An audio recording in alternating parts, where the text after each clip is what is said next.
My dear sisters and brothers, the first reading is telling us that Christ is in all and that all belongs to Him. We have seen it in the Gospel of John that in the beginning was the Word, and the Word was with God, and the Word was God. And all things came into being through the Word, and nothing exists without it coming from the Word. So Jesus is the Word. Through Him all things have come into being. But we also know that in Him all things have also been saved. And so He has done this second claiming of us for Himself in baptism. So all those who are able to listen to Him can come back fully to Him. And we, when we begin to live ourselves fully in Jesus, then we will not be attached to the things of the world. As St. Ignatius tells us, we will use them insofar as they help us to the end for which we are created. For what is the end? To know God.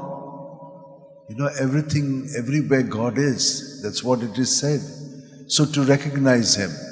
And when you recognize Him, what do you realize about Him? That He is love. And in love, He is concerned about each one of us so that we also enjoy heaven on earth here. And He is making it all possible. Look at the birds, look at the animals, look at the fish, look at the trees. They're all taken care of. And how much more you are taken care of. So God is always one to know Him, that He loves us, and to love as He loves us. Jesus said, love as I have loved you. To love as Jesus loved. How can you do that? Only by remaining united to Him and cooperating with Him. Otherwise, we will be falling into these categories of Jesus. Now when you have lots, now some are very kind, humble. They'll always remain like that because they know everything has come from God.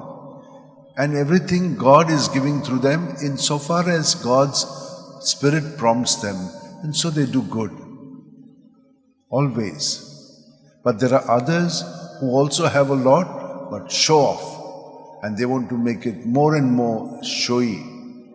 Then these will not, enjoy life. They're enjoying now, but afterwards their enjoyment will not last.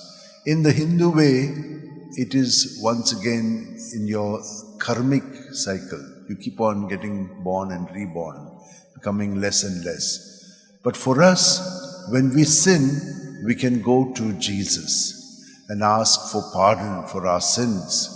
And He forgives us and He makes us whole once again. We have such a great privilege.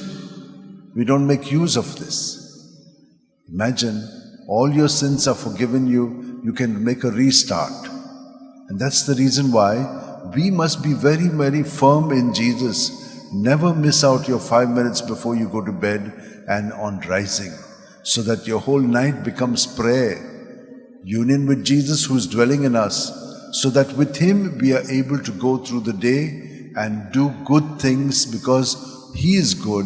And He does it through us, and we keep on cooperating with Him and enjoying the good that He is doing through us. Not seeking rewards from others, but doing it generously. We have with us a prayer that the Jesuits always say, and I'm going to start taking that for you all regularly. Dearest Jesus, teach me to be generous and magnanimous.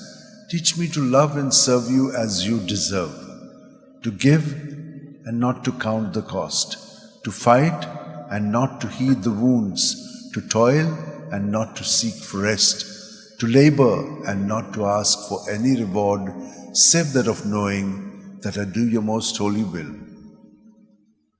This is how we can live our life, especially when we are internally with the Lord. There is freedom in us. We are not attached to anything worldly because we are attached to Jesus who is heavenly in us. And when we are attached to Him, then all these things fall in place. Let us pray for this grace. And John Chrysostom, he understood this very well, and he propagated it through his very powerful preaching. He also was accused sometimes because there were a lot of heresies that time, and there were different people who were doing different things, a lot of confusion and commotion in Asia Minor. But he stood firm, and he was known for his patience. He was even exiled, but then they brought him back. And he was a great writer. He's written so much. Let us pray that all of us will also remain deeply entrenched in Jesus, so that Jesus lives, loves, and works through our thoughts, words, and deeds. Let's place our hands in our lap, keep our back straight, close our eyes, and just experience Jesus all the time with us at every breath. He fills us from our toes to our head, and everything good is given to us. We don't have to worry. And when we breathe out, don't store all this rubbish which is there within us, like our thoughts, our experiences, our feelings, all the hurts. Let us all empty it out in Jesus. He has died to set us free from it, so that we can enjoy fullness of life in Him. Let us make use of that and not be unbelieving, but believe in Him and experience His goodness at every moment.